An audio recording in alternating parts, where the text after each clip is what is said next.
చీరాల ప్రజాగళం సభలో టీడీపీ అధినేత చంద్రబాబు మాట్లాడుతున్నారు. ఆ లైవ్ చూద్దాం.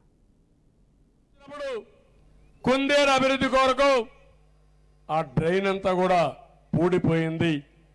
డ్రైన్ రిపేర్ చేయలేడు, పంట కాలువలు రిపేర్ చేయలేడు, 3 రాజధానులు కడతాడంట. అలాంటి దుర్మార్గుడు చెప్పే మాటలు ఏమాత్రం కూడా నమ్మడానికి వీల్లేదు. ఈ కుందేరుని అభివృద్ధి చేస్తాం, తోటవారిపాలెం ఎత్తిపోతల పథకానికి కృష్ణా నీరు తీసుకొస్తాం, 4000 ఎకరాలు అదనపు ఆయకట్టిస్తాం, వైకుంఠపురం రైల్వే బ్రిడ్జితో పాటు పేరాల జయంతిపేట రైల్వే గేటు వద్ద ఓవర్ బ్రిడ్జ్ కూడా నిర్మాణం చేస్తామని చెప్పి నేను మీకు తెలియజేస్తున్నా. వ్యాపార వర్గాలను అన్ని విధాలు ఆదుకుంటాం. టెక్స్టైల్ పార్క్ ఏర్పాటు చేస్తాం. చీరాల్లో ఇది వస్తుంది, చేస్తాం. చేనేతను ప్రోత్సహిస్తామని మరొకసారి మీ అందరికీ హామీ ఇస్తున్నా.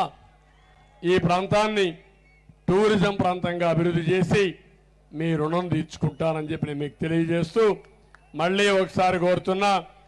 ఎందుకంటే మిమ్మల్ని చూస్తే చాలా ప్రశాంతంగా కూర్చున్నారు. సముద్రానికంటే మించినట్టు మీరు కనపడుస్తున్నారు.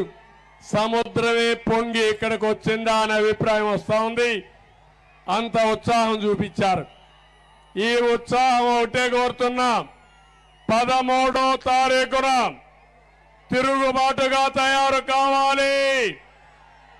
వైఎస్ఆర్ కాంగ్రెస్ పార్టీని చిత్తుగా ఓటించి బంగాళాఖాతంలో కలిపేయాలి.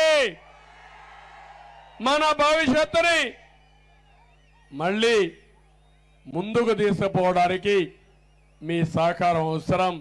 అందరూ కలిసి దీనికి ముందుకు రావాల్సి కోరుకుంటూ ఇక్కడ కృష్ణప్రసాద్ని 7 మంది ఎమ్మెల్యేలు గెలిపించాల్సిందిగా, సైకిల్ ఎక్కడ పోయినా సైకిల్ కనపడాలి. అదే సమయంలో సైకిల్ ఎక్కండి, తెలుగుదేశం జెండా కట్టండి, జనసేన జెండా కట్టండి, బీజేపీ జెండా కట్టండి. అదే మాదిరిగా ఇక్కడ సైకిల్ సింబల్ కాబట్టి ఆ సింబల్ని ముందుకు తీసుకుపోయి అఖండ మెజార్టీతో గెలిపించమని కోరుకుంటూ అందరికీ నమస్కారాలు. జై హింద్, జై తెలుగుదేశం, జై జనసేన, జై బీజేపీ. అందరికీ నమస్కారాలు.